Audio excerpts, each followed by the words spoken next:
Well, it's 12:57 in the morning, and we have what appears to be a white night in Illinois.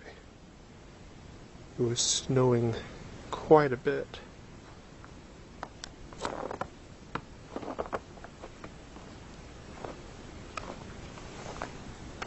It's so bright it feels like it's dawn rising. It's never been this bright.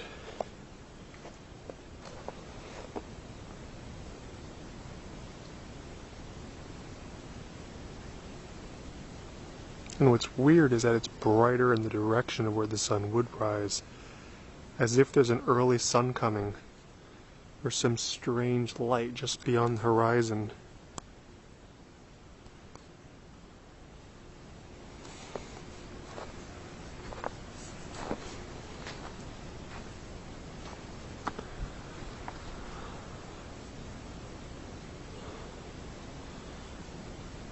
And looking back at the garden, could see how well it's handling a couple inches of snow.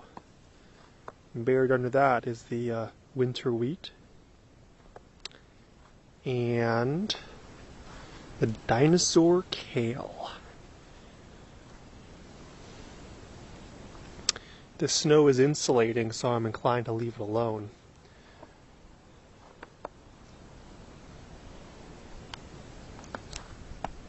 The dinosaur kale was planted last year before spring, planted inside and then transplanted outside, and it's going to grow for another year and get even bigger. It's already a couple feet tall, and the biggest one anyway.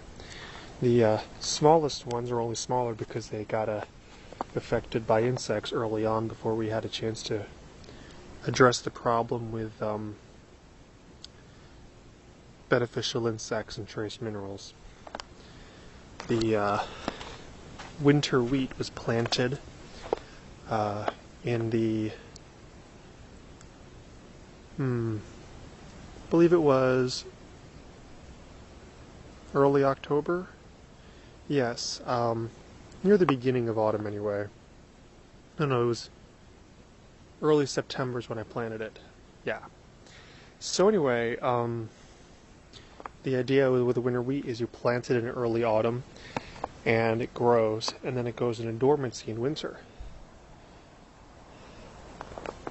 Even if I don't end up harvesting it as a wheat, it actually is really good for establishing a new garden bed because the roots will bind the soil together.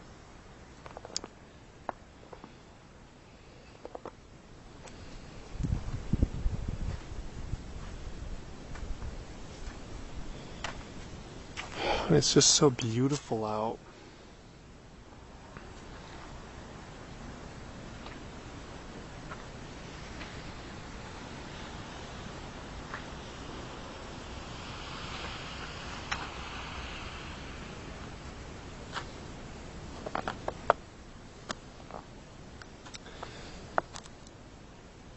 And I'm really glad for this snow for many reasons.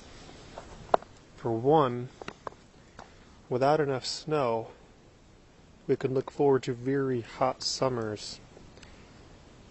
And that's partly because, well, not enough snow in the mountains, you don't get enough water in the rivers, and everything kind of goes from there. But the other reason is that next month, I need to finish working on this garden. See, right there is the bed I pretty much dug out already, which is actually just going to be level with the sidewalk, and I'm going to have that be a white clover bed. A nice thick place for any excess water to run into and be absorbed quickly.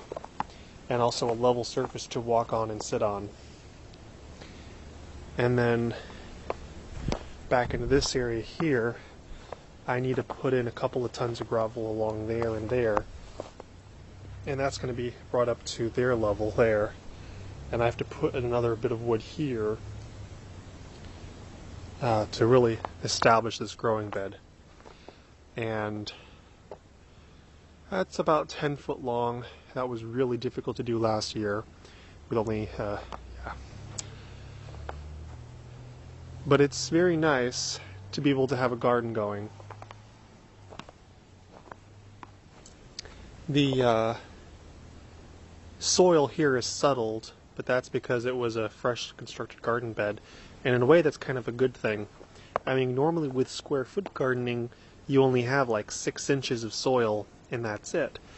With this, we've got a few feet of drainage gravel, we've got clay soil, and we've got good soil mixed into the clay soil, and then 6 inches of topsoil on top. Then after it settles, you put another 6 to 8 inches on top of that, blending it in, and you end up with a couple of feet of healthy roots. And that's one of the reasons why I had 13 to 16 foot tomato plants last year, getting a couple hundred tomatoes in just the area where the wheat is growing now. And that was just the first year growing. Using a combination of methods, you can get amazing result in the smallest of areas. And to really emphasize just how big of a difference it is, this area here, before I built the little structure, looked exactly like that, with weeds like that just entangling in the area. Makes a big difference.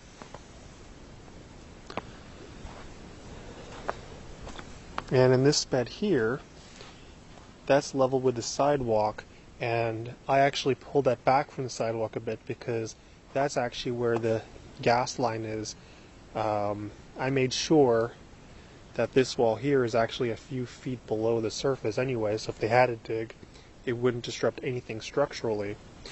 But I already have about a dozen tulip bulbs there, but I'm planning on getting a few dozen more ordered, so that way I can basically have tulips growing and blooming all the times of the year. There's enough room in here for about 100 tulips to bloom, all packed together. So if I just get one more dozen of each kind, they'll thicken out and, have about 12 dozen. Yeah, total. And then about a dozen blooming every time of the year. It's gonna be nice when I can expand the garden, but for right now, I can't really do anything else with the yard.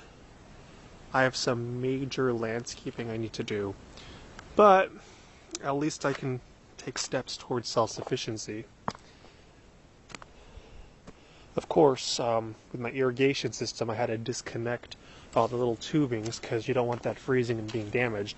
But the main pipes, those main tubes can just leave out there as long as you open up the ends so there's no pressure to build up in there. But anyway, that's an update on the garden. A little after 1 in the morning now, under the light of not just a light from there, but a white night. Amazing.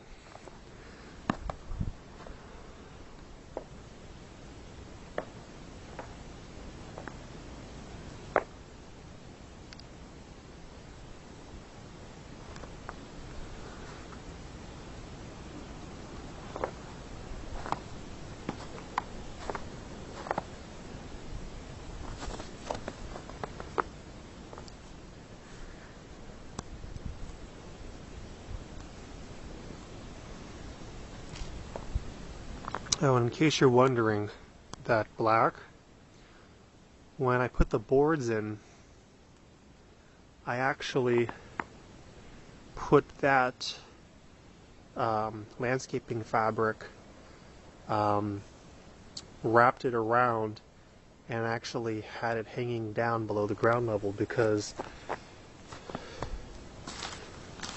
there are roots going to be on both sides.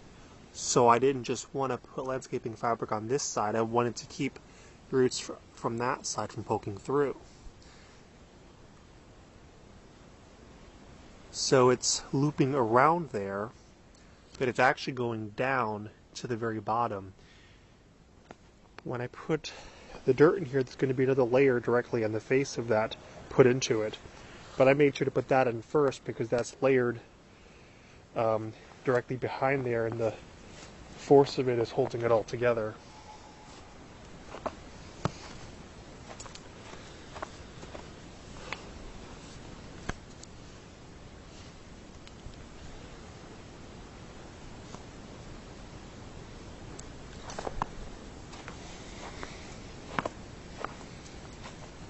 The plan for spring, that's going to be a kale bed again, and that's going to be allowed to become a full winter wheat.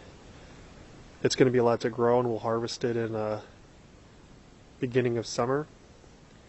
And then I'm planning on putting a Three Sisters garden there, which will be corn, squash, and bean.